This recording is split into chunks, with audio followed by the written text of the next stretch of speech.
finding copyright-free sources is challenging. You want to be sure that you are not violating copyright when you find sources to paint from. So here I am in Google, and so I am going to find a lion. I'm going to click on images. Now, can I just take any one of these lions to paint? No, I can't. Every single photograph that's on the internet is copyrighted. As soon as it is taken and uploaded to the internet, the photographer has copyright. You can't just use that image and paint it. So what we need to do is we want to do something in Google, and we want to check the copyright. We're going to start with the Creative Commons. So right here under Tools, we're going to go to Usage Rights. Right now it's not filtered by license. We're going to click here. We're going to go to Creative Commons Licensing. Okay. Now you can see if it's licensable. That means, does the photographer give you license? So you can see there's a lot fewer to choose from here. The ones that it filtered out are simply not allowing you to use. So we've eliminated the ones you can't use at all. These are allowing you to use them, but there is still a license. You have to check the license to see if it is something that you are going to be allowed to paint. Commercially, are you going to be able to paint it and sell it? Are you going to have to give attribution, which means are you going to have to say where the picture came from when you sell it, and so forth. So I'm going to click right here on this one, Wikimedia Commons. That's a pretty open source, and actually it's really easy to find information on the licensing in Wikimedia. So I'm going to click on that. I'm going to click Visit. Okay, that's taken me to this page here. Right over here it says Licensing. I'm going to click on Licensing. So this is telling me I, the copyright holder of this work, has said that it's a CC, which is a Creative Commons license, and you can give attribution and share alike. So you are free to share, copy, and distribute this picture, and you are allowed to remix. This is the one we're interested in. We're allowed to adapt this work. So we can take this lion, we can paint it. But under these conditions, we have to give attribution. That means that we have to give the appropriate credit to the license holder. That means the person who painted this, who is this person here. So if when you paint this lion, it's recognizable, which is a pretty recognizable lion here, you would need in the documentation of your painting to give credit to this person. I wouldn't use this lion because I typically, that's going to just get sticky. So this is difficult, isn't it? So using Google is a really, really hard way to find sources, because you're going to have to click on all of these and you're going to have to read the licenses, and sometimes it's really hard to figure out, okay, and this is a wallpaper, it's already artist designed. This one says it's a free stock photo at Pexels. Okay, so we're going to talk about Pexels in a second. All right, so I'm just going to avoid Google. It's just hard and it takes a lot of time. So then I'm going to use a couple of websites. I will put them in the source, in the description here. One of them is, we'll go ahead and start with Pexels. Pexels.com.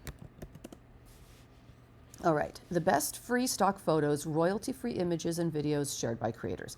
So photographers will upload their photos to this website, and they say that you are allowed to use it. Let's look at the license here. All photos and videos on Pexels can be downloaded and used for free. Okay, you can modify these photos and videos, be creative, and edit them all you like. What's not allowed? nothing offensive. Do not sell unaltered copies. Okay, well, we're gonna alter them because we're gonna paint them. In other words, don't modify. If you don't modify the photo and you just sell it and say it's yours, you're not allowed to do that. Do not imply endorsement of your product. In other words, don't use it politically, that sort of thing. But we're going to paint it. So if they say it's appreciated to do, you put credit, but you don't have to. Okay, so we can use this. You can actually join if you like, but you don't have to. So now I'm going to type lion. These are lions that you can use.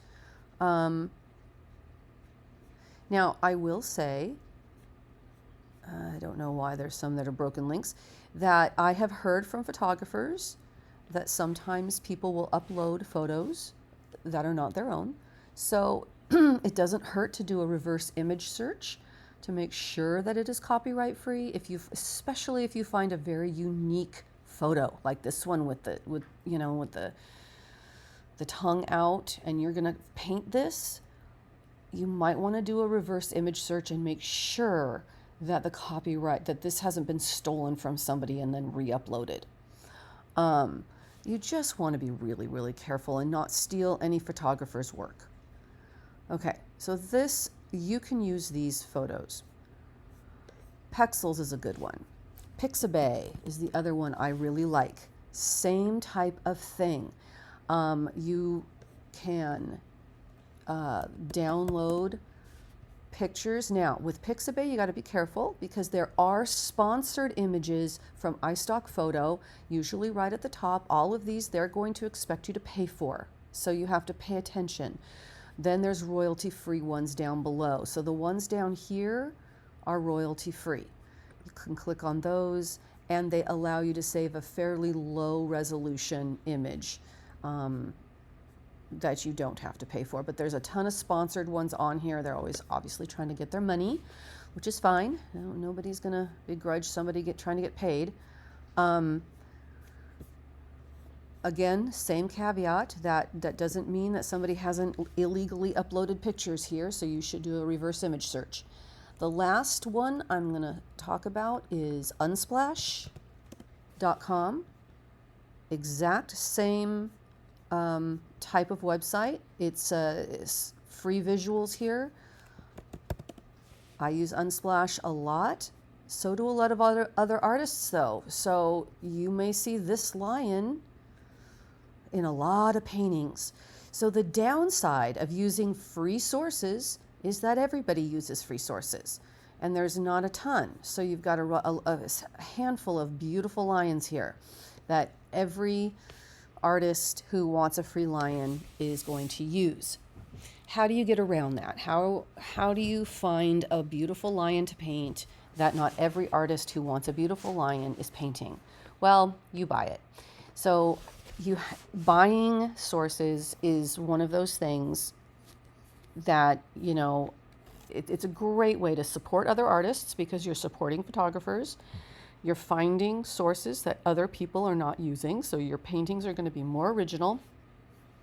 And you can just be sure that you are being legal.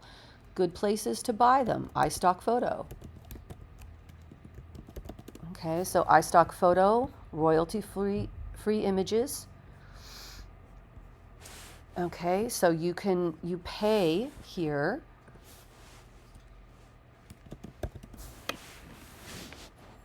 And basically what you do is you get a package deal. You can get 10 photos for $29. If you can get more premium images for $45, and then of course you can get videos for $99. So there are different packages you can get. I know it seems expensive, but if you think about it, you are now, I think it's really worth it. You don't have to do it forever, subscribe for 10 or 20 pictures, download things that you really think you're going to use, and keep those. I have folders of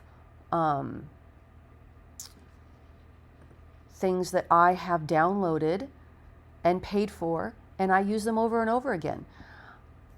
So in my Adobe, I use Adobe stock photos. I have animals, and these are all animals that I have paid for.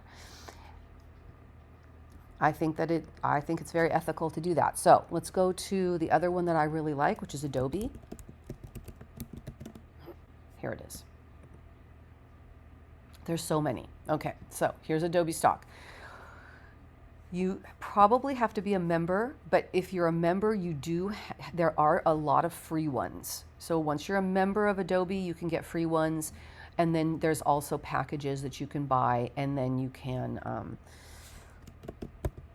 and again, I usually just sign up for a month or two, download a ton, and then I have my images that I can use to paint. That's the way to get images for sources. Now, I obviously have a lot of videos on how then to put sources together. The other thing we'll talk about is AI. So we'll do that in another video.